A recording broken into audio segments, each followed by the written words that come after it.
অনেক স্বামীরা এরকম মনে করে যে স্ত্রীর সাথে ঘুমাবে না, সন্তানকে কেন জন্ম করতে হবে, ঝামেলা করতে হবে, কারণ রাতে ঘুম হয় না।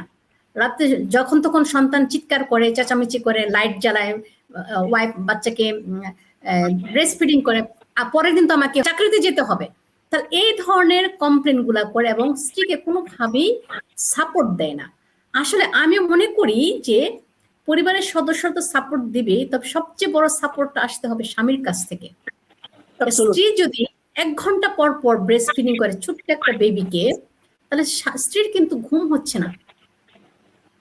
তাহলে এখানে স্বামীকে কিন্তু এগিয়ে আসতে হবে স্ত্রীকে সাপোর্ট দেওয়ার জন্য, যে সে হয়তো বা কাছে থাকলো, চিৎকার চেঁচামেচি করলে কুলে নিল, যেন স্ত্রী অন্তত আধা ঘন্টা একটু রিল্যাক্স ভাবে শুইতে পারে।